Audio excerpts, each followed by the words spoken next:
Here we go. Happy Thursday, everybody. Welcome into Chicago Bears Now. My name is Harrison Graham. Sorry for the slight delay. Was finishing something up, but we are live here on the channel. Lots to get into, but first, it's the man. It's the myth. It's the legend. It's Michael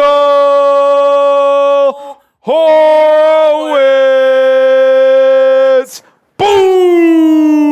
Shout out to Michael Horowitz for getting us started today. Get the booms in the chat for our good friend, my good friend, your good friend, Michael Horowitz. He's rocking. He's rolling. Appreciate you for supporting as always. Shout out to Spencer, Mike, Curtis, Lucas, Brandon, showing the man some love. Shout out to Michael Horowitz.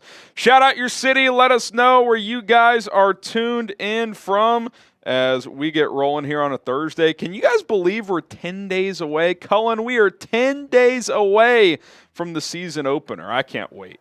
Can't wait either, man. The dawn of a new era, the first time not only that I'm going to be here producing Bears Now, but we got a new quarterback, Caleb Williams, among many others. So it's an exciting time to be a Bears fan. I cannot wait for week one. It's fun. It's going to be electric, and the expectations are there, man.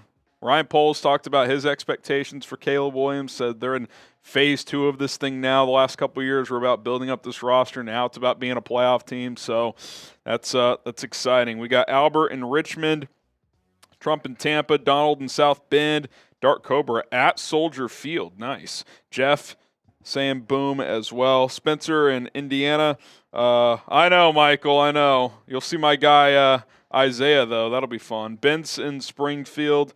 We got James in Watoma, Wisconsin. Dark Cobra at Soldier Field again. Bruce Miller in Gainesville, Florida. Pimp C in Dixon, Illinois. Gino in Casper, Wyoming.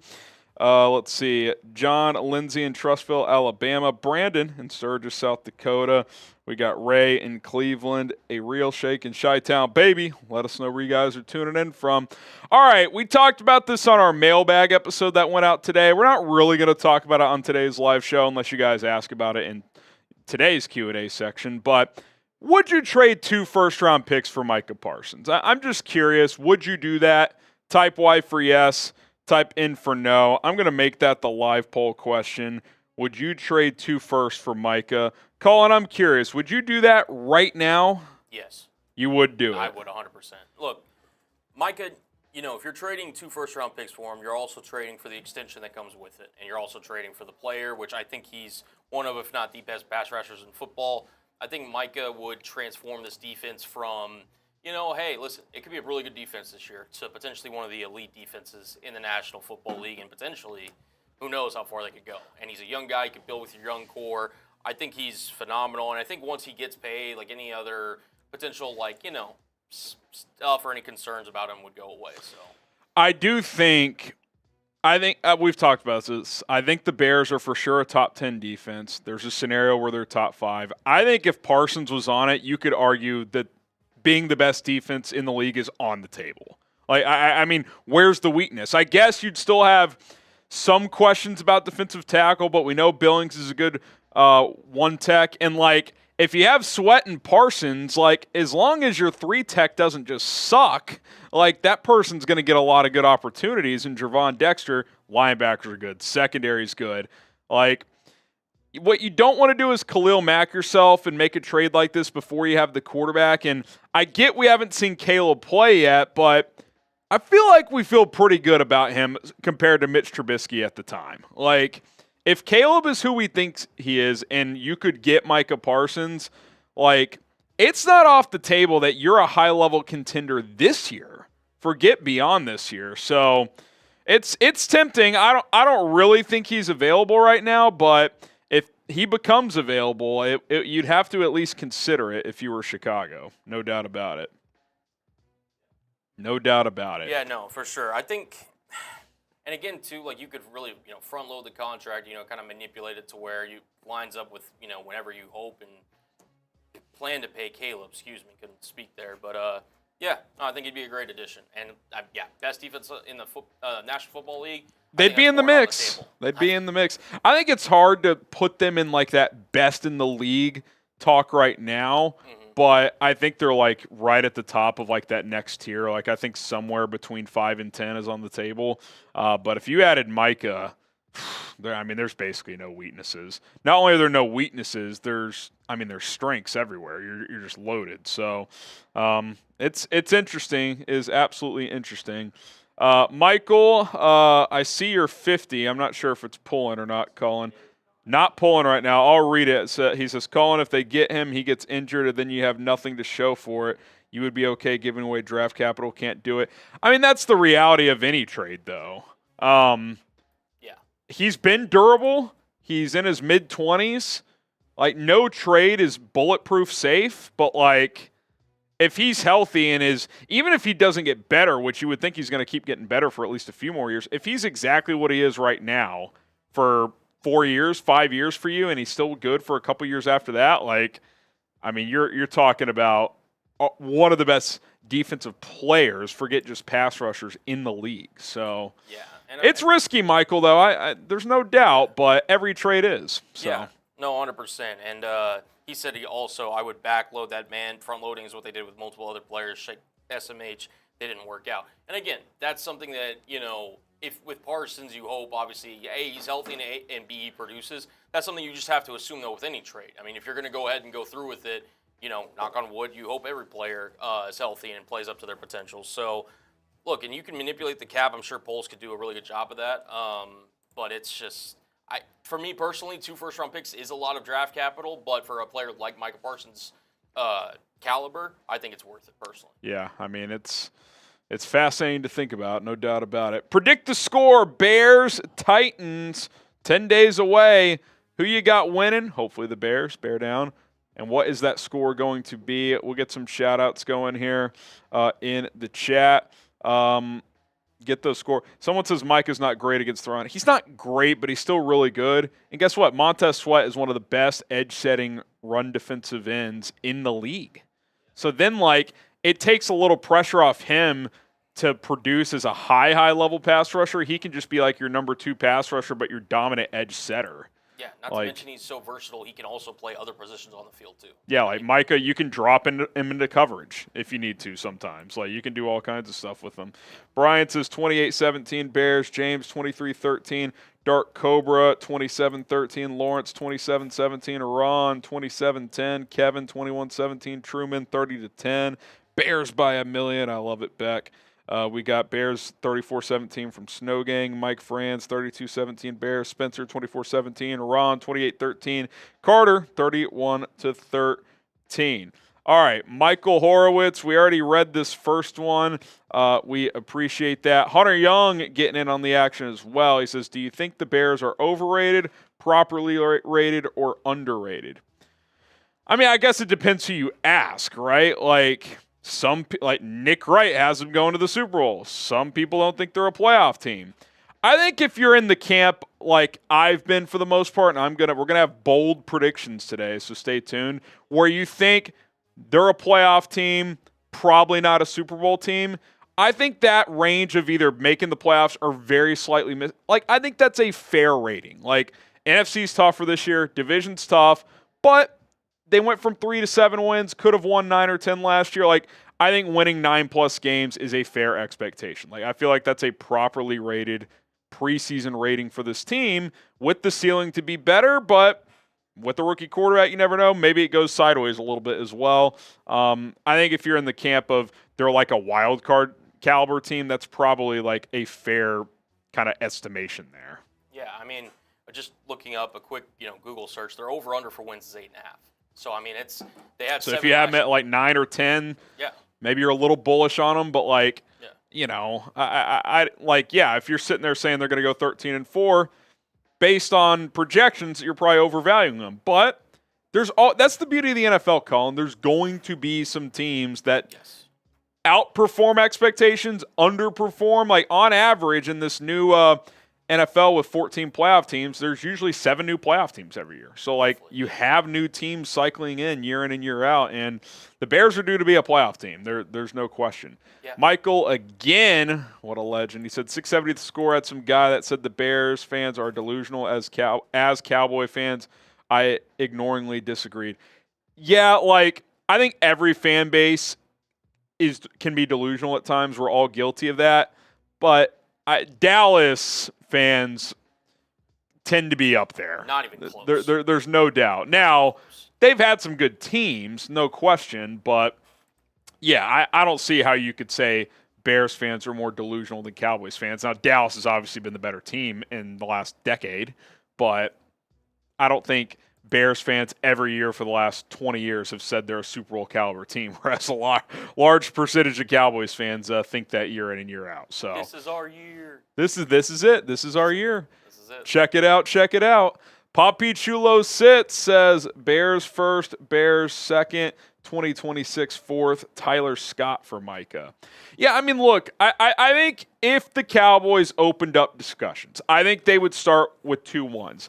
I think if you're another team, you probably start with like a 1 and a 3, and then you start to try to get to the middle. Do you have to get all the way to 2-1s, or could it be like a 1 and a 2, a 1, a 3 and a player, a 1, a 2 and a lesser player? Like, let's just say tomorrow Mike is available. Could you get him for your first, that Carolina 2 and like Khalil Herbert? They could use another running back, which has day 3 pick value, so you're probably talking like a 1, a 2, and like a 5 or 6. Like, does that get you over the finish line? Because I would probably be okay with that, Cullen, because you'd still have your own second this year. So you kind of view it as like, okay, that Carolina trade from way back when, it also helped us get Micah Parsons, and you only lose out on this next year's first. So, if you could do it that way, the extra second-round pick kind of gives you more ammunition, especially considering it's Carolina's, to be aggressive in a potential trade that could pop up. So yeah, and I mean, when I was saying earlier I would pay 2 first-round picks, that's assuming like, the Bears got in a bidding war and that's what it would take. Sure. Yeah, a lot of teams would be interested in this guy. 100%. So I mean, if you could get him for a first, second, fourth, Tyler Scott, whatever the deal might be. Herbert, yeah. Yeah, or whomever. And I think that would be a great deal for the Bears. And listen, man, you're going to get to a point, if everything works out where the Bears are going, where Caleb Williams hits, you have Odunze coming in, he develops. You have this offensive line that eventually, hopefully, will get figured out. At least they've got the tackles booked in.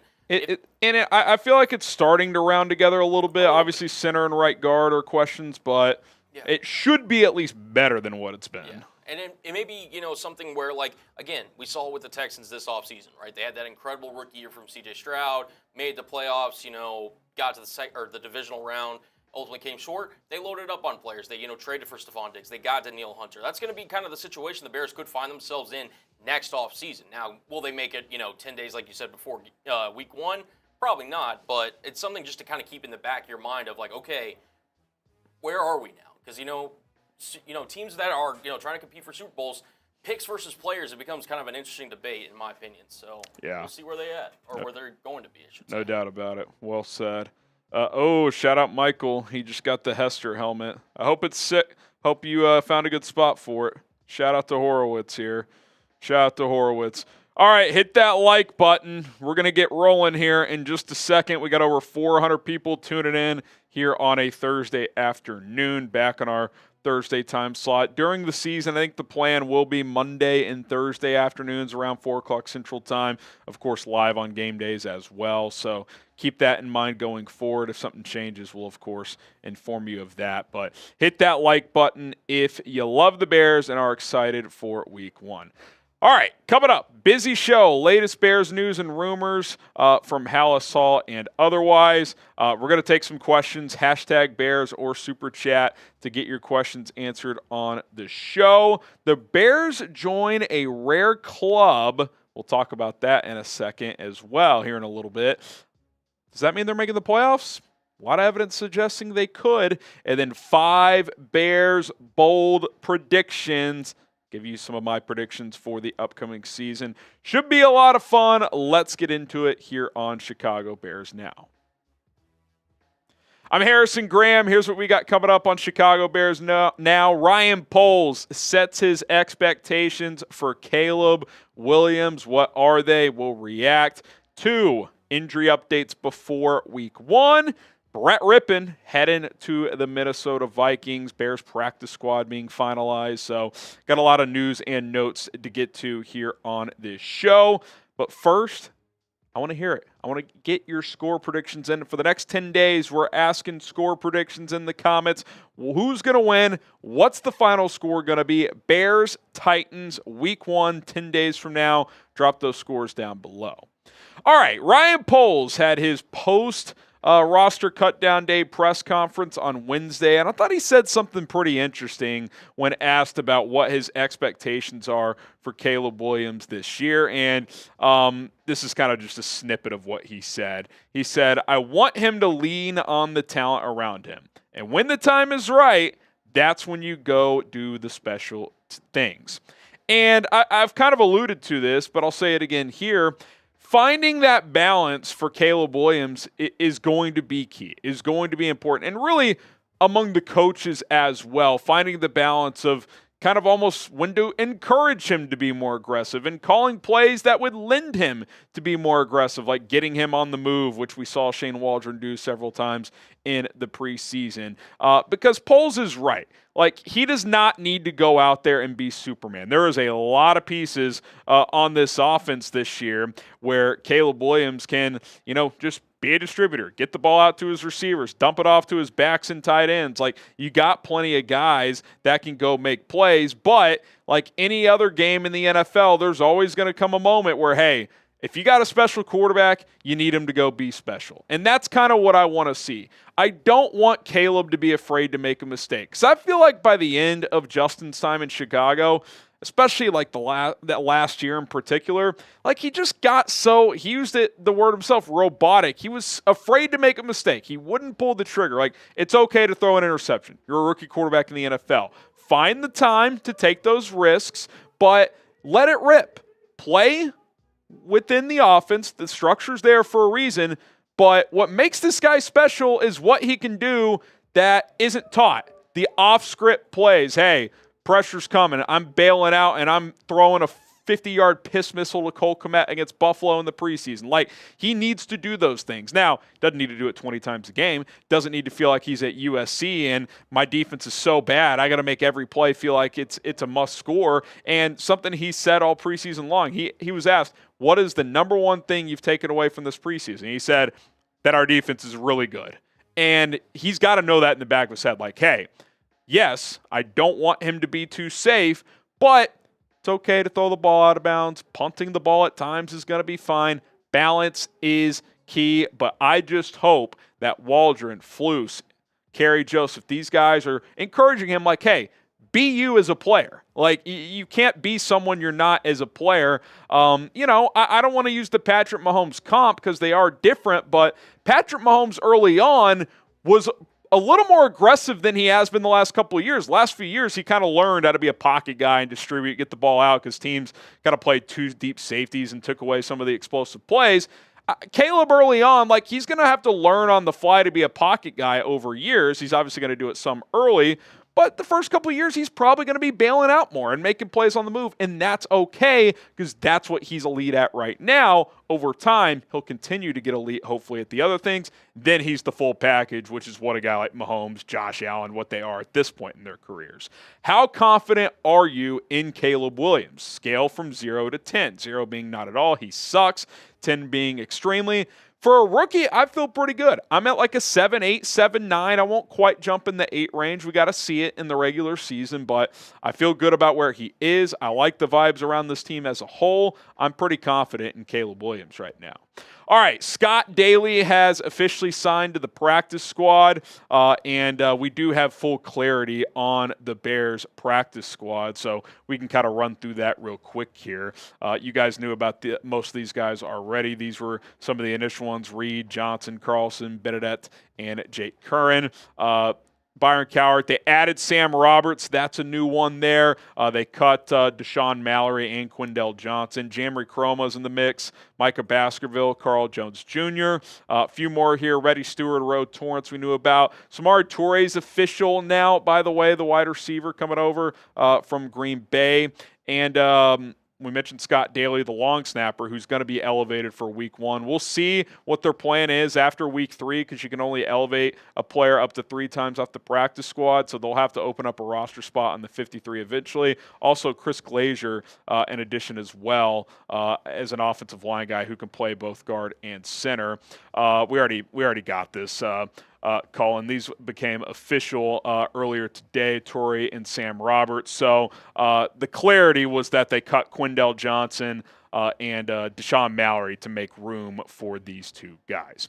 All right, we'll continue with some more news and notes on the Chicago Bears, but get yourself a hoodie, baby. This thing is absolutely fantastic. Chatsports.com/Bears hoodie. Click and shop today to get yourself one. It's on sale for a limited time only. Chatsports.com/Bears hoodie. Go ahead and check it out.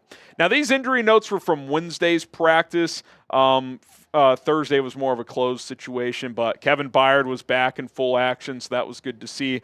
Bates was back out there. He's been dealing with the shoulder injury. He was limited, more of a ramp-up situation since he's missed a lot of time, but looks like he's tracking to be ready for week 1. Zacch Pickens did not practice. Neither did Keenan Allen.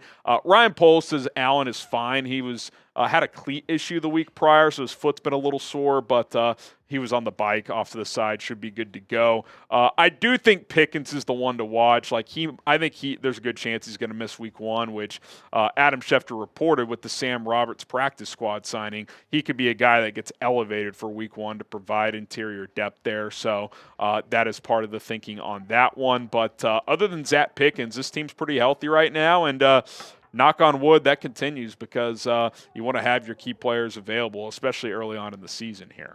Subscribe to the channel. We'll have news and updates around your Chicago Bears all season long. Hit that sub button and turn on those notifications. That way you know when we go live, publish new content, updates, etc. We have you covered here on Chicago Bears Now. All right, little roster note, Brett Rippon, who I would have liked to return to the practice squad, but he was holding out for a 53-man roster opportunity elsewhere, and he got one. The Minnesota Vikings cut Jaren Hall and signed Brett Rippon as a third quarterback to their 53. And look, good for him. He had a strong preseason. If Tyson Bagent wasn't a high-level backup who doesn't cost any money, I would have been perfectly fine with him as a backup. But Bagent just has more value, and I think the Bears are just too deep on their roster to carry a third guy on their 53. Had Rippon not found a home on a 53 elsewhere, I think bringing him back on the practice squad would have been a real possibility. But I'm happy for him. This is a guy who's bounced around a lot, and I think he's worthy of being on a 53-man roster. Now, I wish it wasn't in the division, because he could provide some tidbits about what the Bears are trying to accomplish, but I think we kind of overvalue that stuff anyway. Oh, they're signing a ex-player because he can provide intel. Like, they can just change some signals. It's not that big of a deal. But, yeah, good for him. I thought he was worthy of being on a team. And, look, Sam Darnold, it wouldn't shock me at some point if Brett Rippon's playing this year for the Vikings. So we'll see how that all pans out. Obviously, Austin Reed is back on the Bears practice squad, so they do have a third guy. All right, there you have it. Today's news and notes for the Chicago Bears. We'll continue to provide you guys with updates on a daily basis. So, again, hit that subscribe button, turn on the notifications. We'll see you guys soon. Bear down. Couple super chats are rolling in here. Hyper says, appreciate the 5, Hyper. May have already talked about it, but have you seen the Windy City Prod's hype video talk about running through a brick wall? Yeah, he does a hell of a job. I always show him love on Twitter when he drops those. I have seen it. Haven't talked about it on the show, but if you haven't, go follow him. I think his handle is DWC Prods on Twitter or something like that, but you can find him pretty easily. You can scroll back on my Twitter feed and see the video. He does great work. He's a great video editor, and yeah, I mean, if you aren't hype, the Bears should just commission him to do their hype videos. I mean, seriously, he does a great job. So yeah, I'm ready. 10 days away. It's gonna be here before we know it. All right, how confident are you guys in Caleb Williams 0 to 10 here? Let's see it. 18 is also an acceptable answer too. Yes, it is. 18 is acceptable. If it's not 0 to 10, 18 should be the answer. Denny says 8. We got Trump saying 9. Rodney saying 9. Rich saying 8.5. School Stuff saying 7. Ryan 8. Snow Gang 18. Ron 9. James 8. DC 6. Trevor 18. Snow Gang 18. Ron Winarski 10. Dakota Allen 10. Ken 9. David 8.5. Wasim 9. Rick Kelly 7. Matt 10. Patrick 10. Craig 8. Hennessy full 18. Let's go, baby. Let's go. Gino 18. I'm excited, man. I'm just ready for it to be here. Ready for it to be here. Get those questions in. Hashtag Bears or Super Chat to get your questions on the show. Hashtag Bears or Super Chat. We got a mailbag coming up here, so if you got any questions, roster, week 1, trade ideas, whatever you got, throw them my way. We got you guys covered. Hashtag Bears or Super Chat. Let's go. Yeah, we got roughly 2 questions right now. So yeah, we need a lot more questions. Yeah. Hyper, I could answer that question if you threw a little hashtag Bears on it. Yeah. Throw a little hashtag Bears on that one. Rich says, that's another one. Who are you most sad that's not on the practice squad? I'll answer it here, but I'll answer it in the mailbag too. Hashtag Bears. Probably Brendan Bates, honestly. I'm happy for him that he got claimed to a 53, but I thought he was worthy of keeping. I was hoping he'd be back on the practice squad. A couple other vets, Greg Stroma Jr., Adrian Colbert, who as of now have not signed anywhere, I don't think. So we'll see what happens there. School Stuff, you put a space between the hashtag and Bears. It's all one word. Hashtag Bears, kind of like David did it.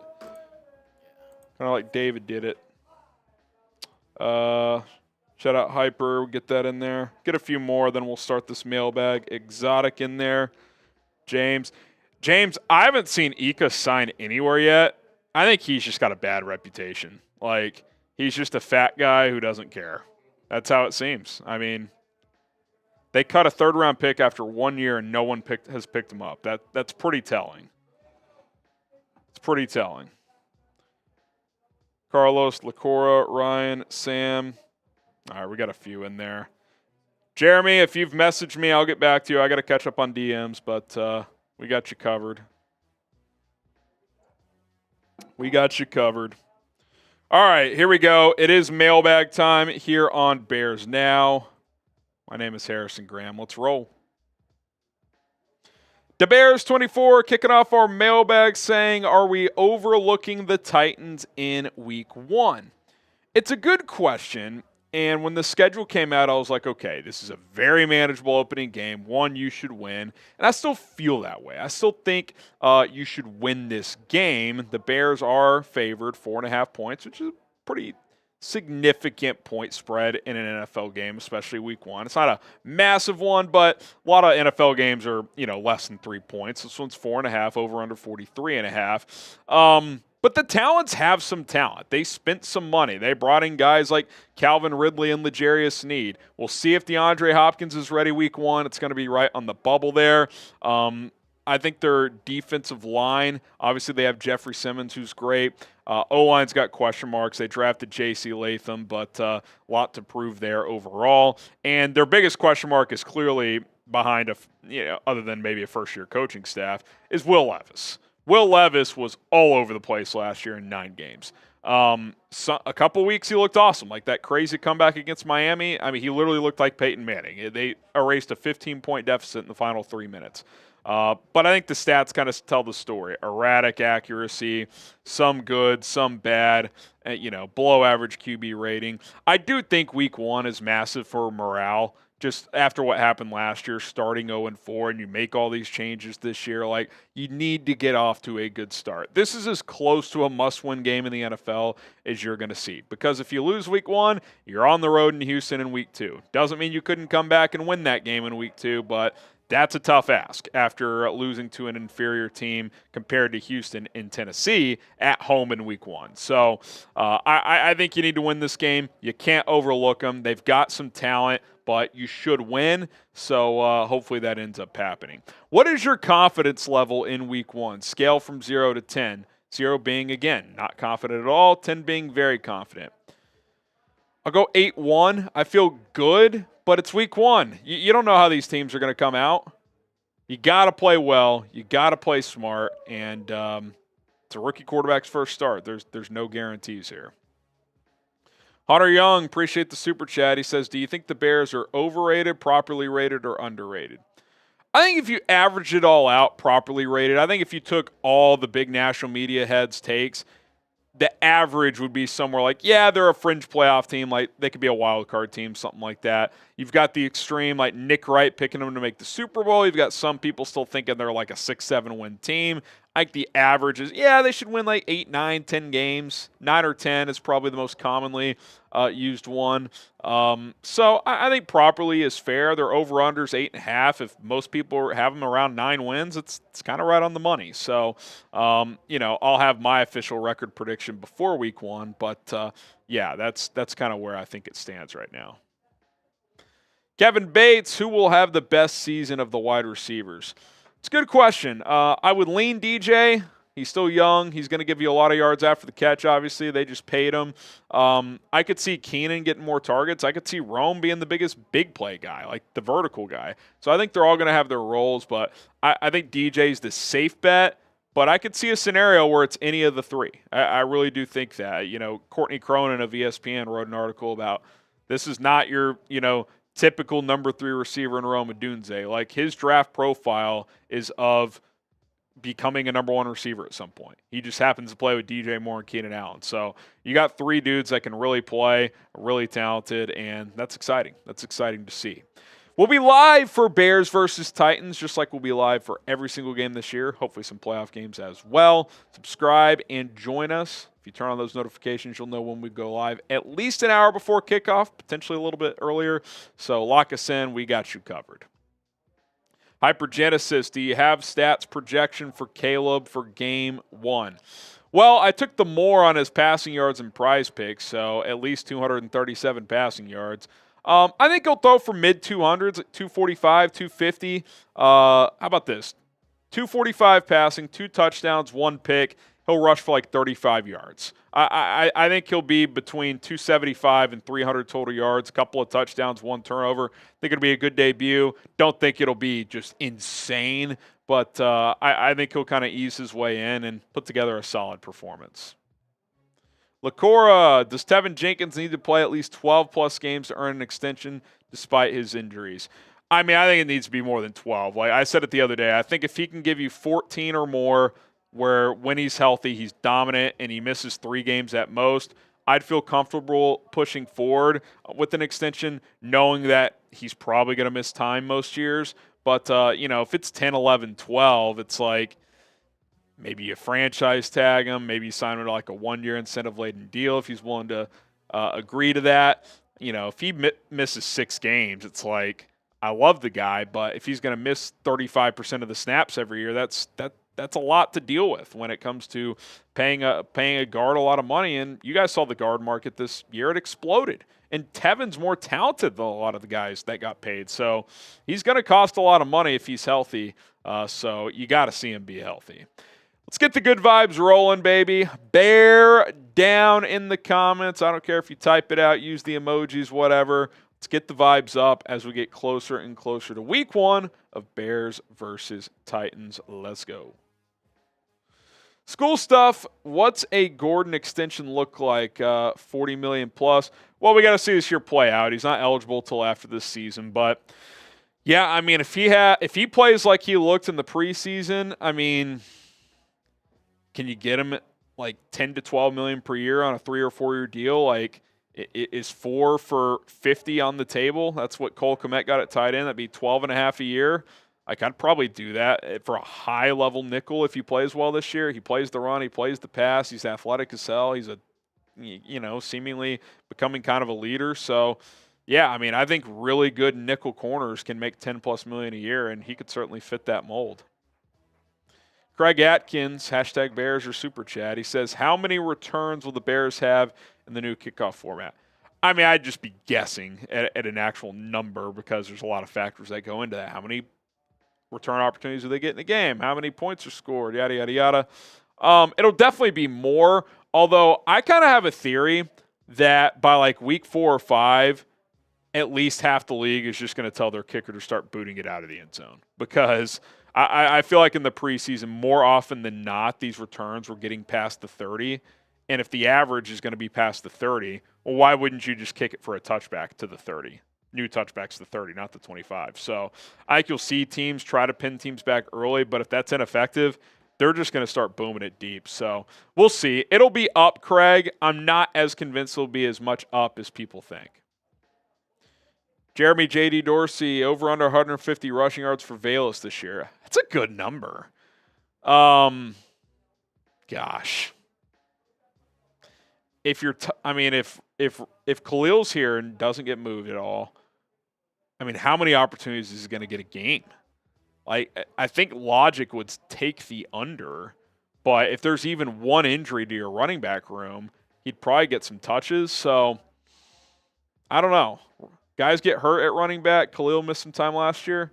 I'll take the over. How about like between 175 and 200? But I don't think like we're getting like a 500-yard Velus Jones rushing season. DC Viper gets the final word on this mailbag. He says, do you think the Bears are going to see what they have in Booker before they make any moves, trades, etc.? Do you see him starting this year? Well, they already made the Darrell Taylor trade. But, yeah, I think Booker's going to get opportunities. I think he earned those in the preseason. Eberflus said opposite of Montez Sweat, you're going to see a heavy rotation there. Taylor's going to play. Walker's going to play. He'll kick inside some. Booker's going to play. So I think Booker will get looks. And, you know, if that rotation's holding its own, they may not need to force the issue at that edge position. All right, if you have any more questions, find me on social media at HGramNFL on both Instagram and Twitter. It's at HGramNFL on both of those platforms. DMs are wide open, so hit me up at HGramNFL. All right, let's get the Bear Downs rolling.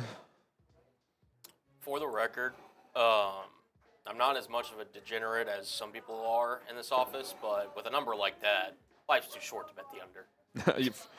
What was it, 43 and a half? Or are you talking about the win total? Oh, I was talking about Velus rushing. But oh, okay. But, yeah, no, I mean, the win total, too. I mean, that's – I mean, man, double digits seems to be on the board. Yeah, I do think it's very, very possible. Hard to say if it's probable, but, yeah, I do think it's definitely very possible. LUC Rative says, who will have more kick return yards, Velus or Fields? Kick return yards, Velus. I know there was that brief storyline in the offseason. I don't think Justin Fields is returning kicks. Although, I do think he'd be good at it. Yeah, I don't foresee that happening. And, yeah, Justin's the backup quarterback right now, so we'll see what his future holds, but we're focused on the here and the now, and that's on Caleb Williams and this team currently. Speaking of which, we are going to talk about Caleb and the Bears a little bit more here. A mind-blowing stat that caught my attention. We're going to talk about it right now. The Chicago Bears joined an exclusive company based on what they did in the NFL preseason. This stat is mind-blowing, and if history continues, that means the Bears, at minimum, will be a playoff team. We're going to break it all down here on Chicago Bears Now. My name is Harrison Graham, and I want to hear from you.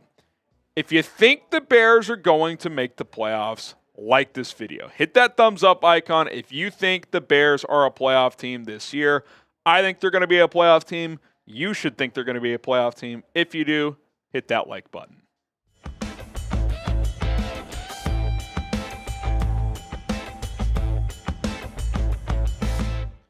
Are the Chicago Bears playoff bound for the first time since 2020? We're going to discuss that. My name is Harrison Graham. The Bears went plus 68 in the preseason, and according to, this is actually a typo on my part, in the last 15 years, only 6 other teams have done that. I meant to say that not since 2015, last 15 years.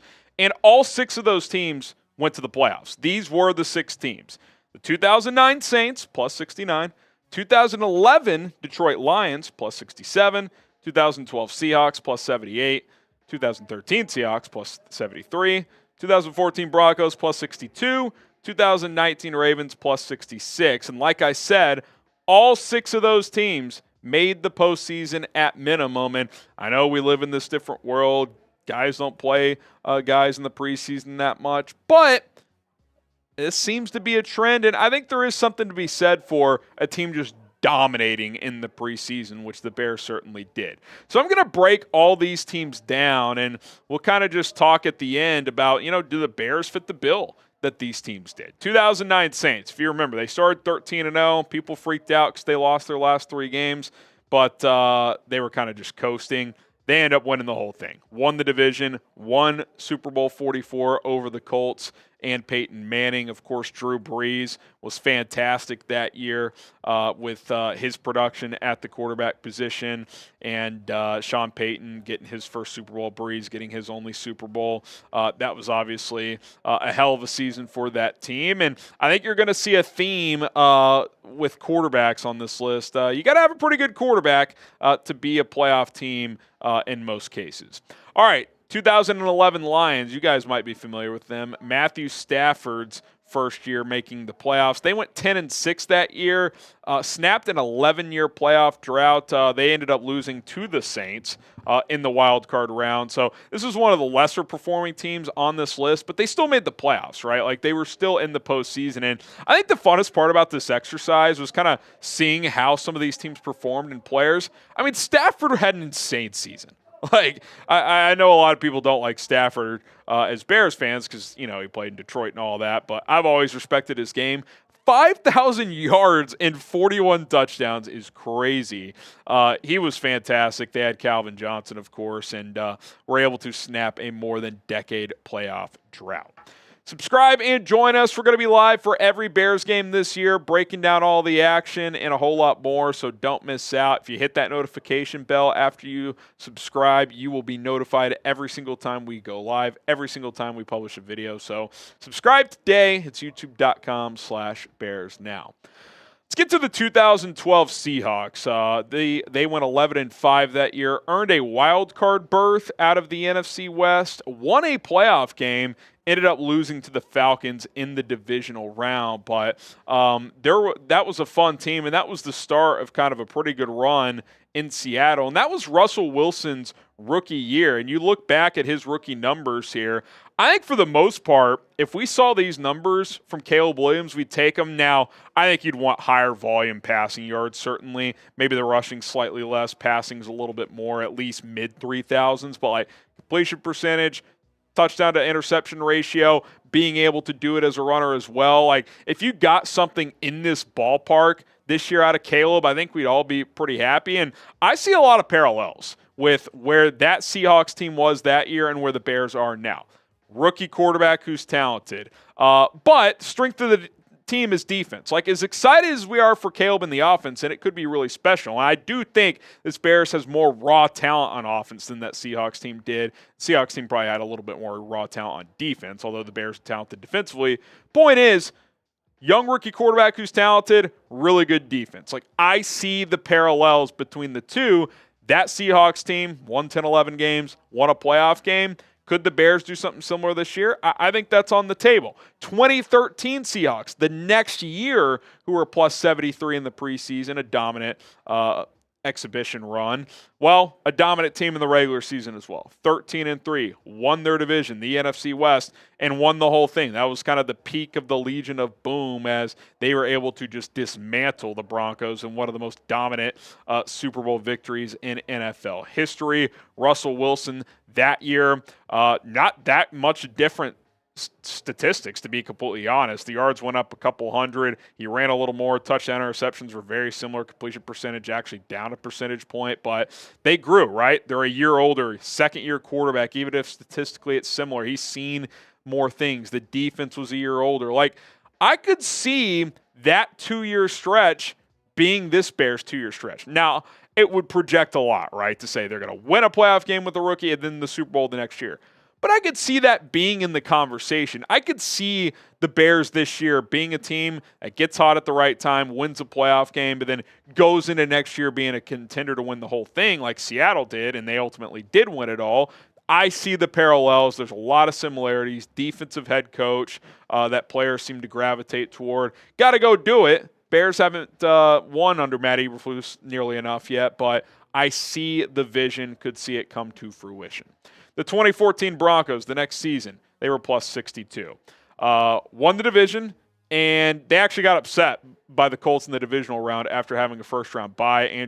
That was the Andrew Luck over Peyton Manning game. They kind of smoked them, too. It was 28-13. But, again, if the floor is making the playoffs, if you're plus 60 or better in the preseason, that's pretty awesome. Peyton Manning, that was one of his awesome years in Denver, but he did not play well in the postseason, which did happen from time to time with Peyton. But, again, you're seeing a theme here. That team was also loaded on defense. So, yeah, I definitely think a common denominator is occurring here. And then you jump to 2019 in the Baltimore Ravens, and people forget just how dominant this team was because they laid an egg against the Titans in the AFC divisional round. They went 14-2, won the AFC North. Lamar won his first MVP. Some would argue, and it's true from a statistical standpoint, easily the best year of his career still. Now, I think he's gotten better as a player over time, but just from what he put up, I mean, he was super accurate. He was crazy efficient with his taking care of the ball. 6-to-1 touchdown interception ratio. He had a 1,200-yard rushing season. Like, he did it all. It's one of the best individual seasons from a player in NFL history, quarterback or otherwise. And they laid an egg against Tennessee. Tennessee smoked them. But, again, if you told me right now the Bears would win 14 games and lose in the divisional round, I'd probably just sign up for it because that means you're going to be feeling really good about where this team is heading moving forward. So, there you have it. 6 teams that were plus 60 or better since 2009, all at minimum made the playoffs. 2 of them won the Super Bowl. That's a 33% chance. Could the Bears raise that number? That's projecting a lot, but I do feel pretty decent about the Bears' playoff chances, not just because of this. It kind of just adds more credence to, okay, dominant preseason teams, that tends to translate to the regular season. I think, sometimes teams go 3-0, but they're playing against teams that aren't playing anybody, and they're squeaking out these random wins. But the Bears at one point were plus 82, and the Chiefs scored 2 garbage time touchdowns to bring it down to plus 68. They were dominant all preseason long, and so I want to ask you guys, are the Bears going to make the playoffs this year? Type Y for yes, type in for no. I think they will, and I think this trend continues. And again, what's the common denominator when you go through these teams? They all have an elite or at least very good quarterback. Russ is a rookie, probably wasn't elite, but he was very good. Stafford that year was certainly elite, 5,000 plus yards and 40 touchdowns. Obviously, Peyton, Lamar, they had special years, Drew Brees. Is Caleb Williams going to have 5,000 yards? Probably not. But again, can he be at least what Russ was? Efficient, take care of the ball, throw for 3,000 plus, be a scrambler when need be, lean on a good defense. Like most of those teams had good defenses as well. Like I think the Bears have the ingredients, and if Caleb's good, the Bears are going to be good because they have enough talent on this team, and I think we saw that in the preseason, especially with the depth. Like if this team has a couple guys go down, they've got depth pieces that can step in and hold their own. So I'm excited. I think there's a lot of reason to believe this team's going to be a playoff team this year, and I, for one, can't wait to see it play out. Subscribe to the channel. We'll cover this team all year round on a daily basis, so lock us in, turn on those notifications, and never miss an episode of Chicago Bears Now. Yes or no? Are the Bears a playoff team? Thomas says no, but I'm pessimistic. I hear you. Mark says yes. Ian says playoffs? Illuminati says yes. So does Spencer. Thomas at least is honest. No, but I am a pessimistic man. Says no, but I'm pessimistic. I respect that. We've all been there. Sometimes you get worn out by your teams. It's just a fact of life. That's fair. It's a fact of life. A lot of yeses, though. A lot of yeses. I mean, they were close-ish last year. I mean, they blew a couple of notable fourth-quarter leads. Otherwise, they could have been a 9 or 10-win team. So it's on the table for sure. Hunter Young with the super chat. Then we'll get to our last segment here. Excuse me. Shout out Hunter Young. He says, "Do you think the barrier to entry and Sunday ticket hurts the NFL because that bad boy is a $500 burger, and I bet 20% of America can afford it?" Yeah, I think the NFL. Look, they're obviously a very good business. They're very smart, and I get all that. But it's like, I think this is one area where it's like, make your product more accessible to all your games. Like, cut it in half. Like, 200. I think most people would be on board with this. $250 for full access, but then also add a $100 package to watch all of your, like, one specific team. Because if you're a Bears fan, living in Seattle, Washington, if they're not in prime time, you're not going to get their games. So get a $100 package for a one-team package, and then make it like $250. I would buy it every year if it was $250 because 18 weeks of games, like, that's a pretty good deal. That's like, what is that? Quick math, Colin, like $12 a week. Like that seems like a pretty good deal. $250 divided by 18, and you're getting at least 10 to 15 games a week. Like, it's actually 13. $13 a week. I think most people would sign up for that. But this crap where the YouTube TV, it's like $450, and if you get it through your app store outside of YouTube TV, it's like $700. I mean, it's like, this is just extreme. Now, there are some workarounds to it. Obviously, if you know somebody in college, significantly cheaper. So they can just use their email and do that. Also, they did offer like discounts if you did it by a certain date, which I know some fans may or may not know. Yeah, but that's also on YouTube TV for not marketing that. I did miss that on that. Colin, I got to answer this real quick. So, want me to chop it up? Yeah, Colin's gonna chop it up. Hey, give me 1 second. I'm hopping off live. Yep. Nope. Sure. But you guys chop it up for a sec. I'll be back in hopefully just a minute or so. Okay. Yep. Oh gosh. Why is that? Give me a second. 1 second here. All right, there he is. There it is. Sorry about that. Yeah. But yeah, there are workarounds to it, but they need to make it more accessible to the average consumer, and they need to market that. That's something where YouTube TV, the NFL, I'm not sure exactly who, but yeah, they should 100% do that. So, the fourth phase, we do not control that, unfortunately. That's kind of a YouTube thing, so that's kind of out of our power there. I paid $175 for the year through YouTube TV. Yeah, I mean, I have a bunch of friends that we all share like a YouTube TV like package thing, and we split it up. I forget how much we paid for YouTube TV, but one of my buddies still in school, so we used his email, got a nice discount and everything. And I know everyone doesn't have friends that are like in school like that, but obviously always checking. I believe like July 31st they normally kind of like have like a cheaper way to do it, or a cheaper price, I should say, for it. So. Yeah, it's just kind of one of those things, though, that they need to do a better job. And I like Harry's idea, to be honest. $100, I get whatever team, like if you're a Bears fan, if you're a Falcons fan, like whatever, right? You pay $100, you get all their games. And then $250, you get everything. I think it's a really good idea. So, Harry's a smart guy, too. So Sometimes. All right. Enough Sunday ticket.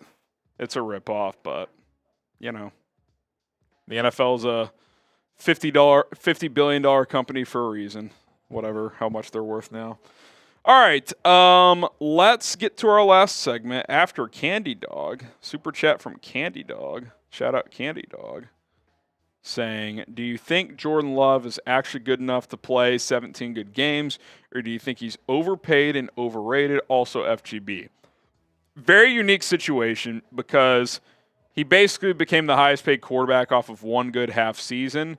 Now, that half season, he was a top 5 QB in the NFL. Is that going to continue? Clearly, the Packers think it is.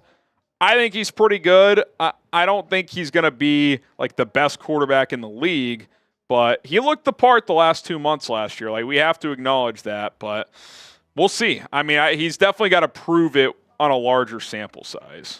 Yeah.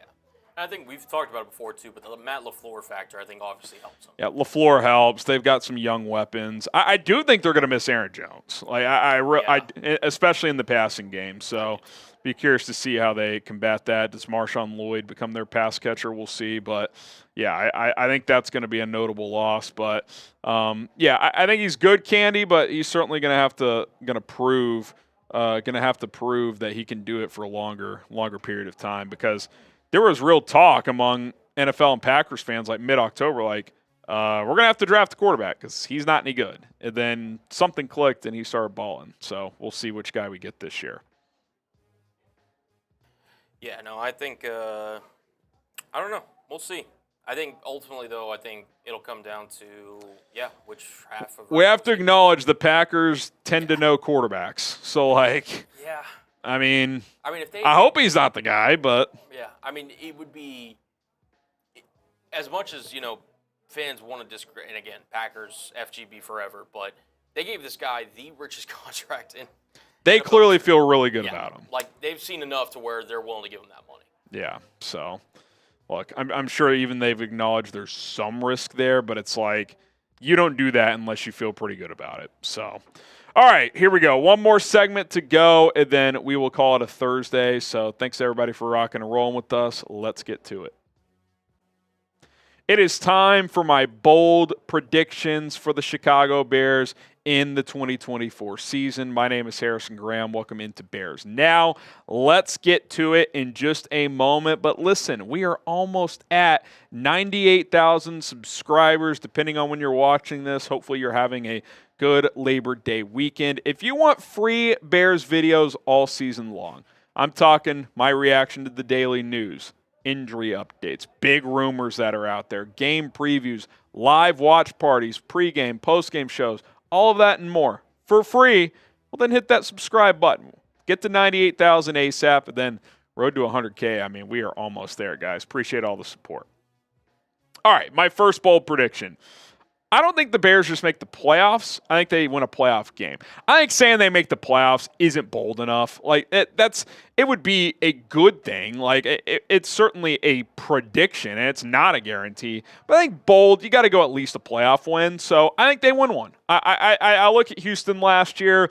We talked about it in our video that looked at the last 6 teams that were plus 60 or better in the preseason. Like Seattle, Russell Wilson's rookie year. I see a lot of parallels. Good, young, talented quarterback with a really good defense. Like, I see that here.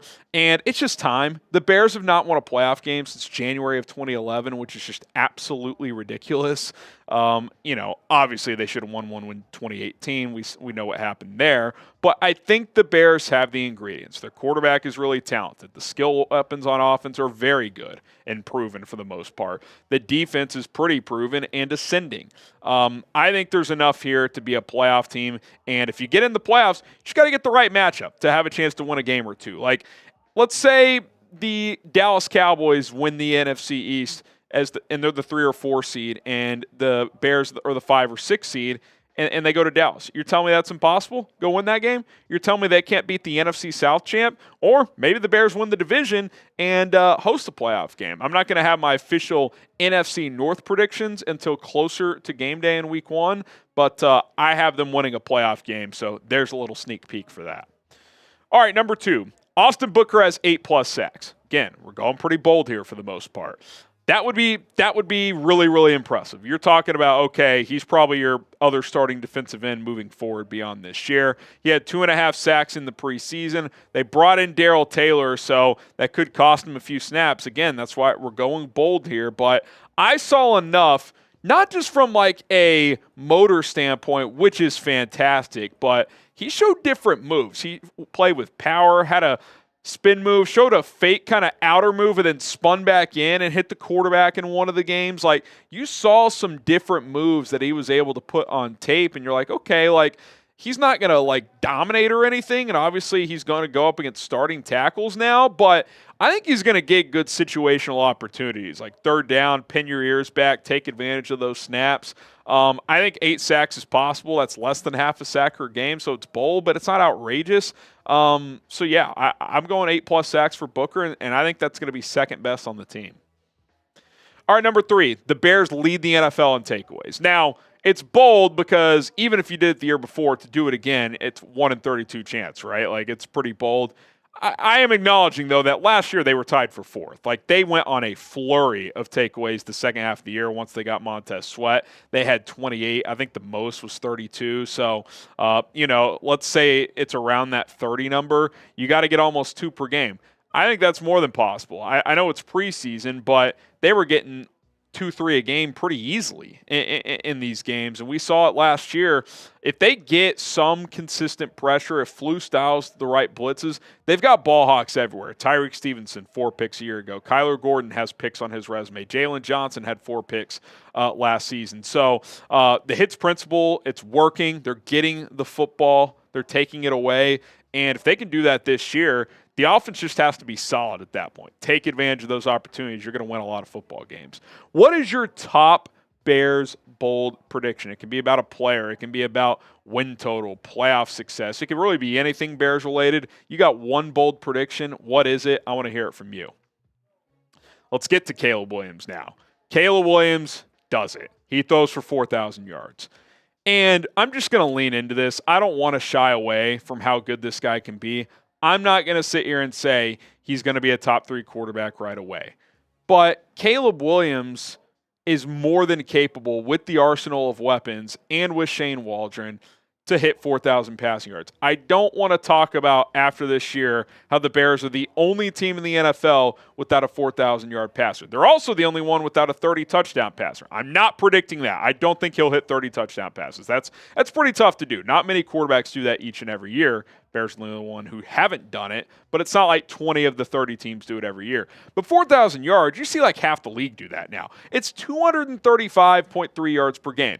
It shouldn't be bold, but it's crazy bold for this team because they've never done it. So I think it gets done. I think Caleb Williams does it. He hits the 4,000-yard passing number. I'm just going to lean into it. He hits 4K, assuming he stays healthy, of course, and we can put that kind of just annual note to rest. Bears can't find a 4,000-yard pass. Well, 2024, Caleb Williams did it. That's what we're going to be saying.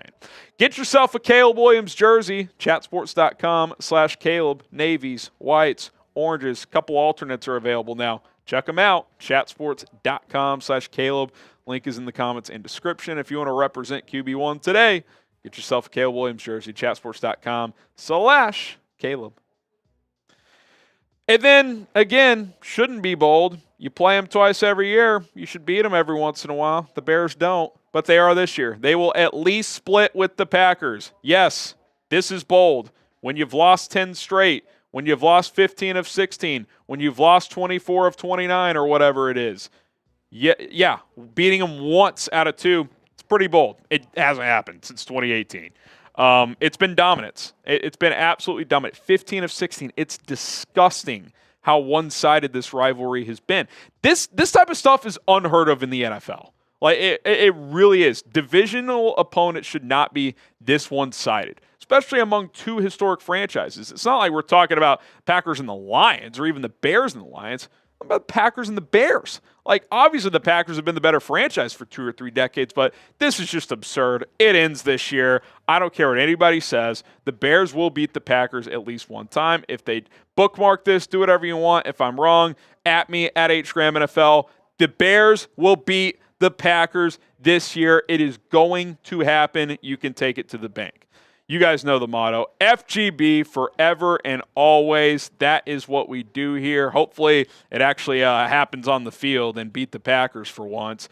It's time. It's happening. Caleb Williams will beat Jordan Love at least one time this season. there you have it. My 5 bold predictions. Again, I want to hear your boldest prediction for the Bears down in the comment section below. My name is Harrison Graham. We will continue to pump out content here on Chicago Bears Now. All right, Tito. Every year it was Jones who torched the Bears, even this first game and second game last year. The fact they got rid of him puts me at ease. Yeah, Aaron Jones was a Bears killer. Let's just be honest. I'm glad he's still in the division, but at least he's out of Green Bay. Yeah, like I said, man, we talked about it, excuse me, a little bit before that segment. I don't know if the Packers upgraded at running back. Yeah, I mean, look, I think Jacobs is probably a better in-between the tackles runner, but, like, he's not going to give you the explosiveness Aaron Jones did. He's not. Like, I that's not his game. So, and he was bad last year. Now, he's going to a real organization for the first time, so maybe he's awesome. Who knows? But I'm confident in saying he will not give you the pass-catching juice Aaron Jones did. That's just not his skill set. So they're going to have to find someone else to fill in that regard. Maybe Marshawn Lloyd takes over that role, but we'll see. Emiliano, bold prediction, Odunze leads the team in receiving yards. It's bold. I think it's like a calculated bold one. I don't think that's like inconceivable. I like that. I like that one. Would not completely shock me. All right, we're about to get out of here. We'll get a few FGB shout-outs. We got OG Bustos in there. Rom Winarski spamming FGB. Get the FGBs going in the chat. And enjoy your Labor Day weekend. Cullen and I I'm in tomorrow. Cullen's actually out, but I'll have a couple of videos that I get filmed for you guys to help cover off the weekend as well. And we're off Monday, Labor Day. I think we'll go live Tuesday, so lock that in. And it'll be game week. I can't wait. And Cullen, your first real Bears watch party will be in 10 days. So let's get it. I'm excited, man. We're beating the Packers this year. It's happening. It's happening, baby. Shout out to With Dre, Markel, Sammy, Malcolm, Z-Man, Albert, Mark, brother, everybody else spamming FGB. You guys are the best. We're out of here. Enjoy your Labor Day weekend. Enjoy some college football tonight. Should be a lot of fun, and we'll see you guys soon. Peace.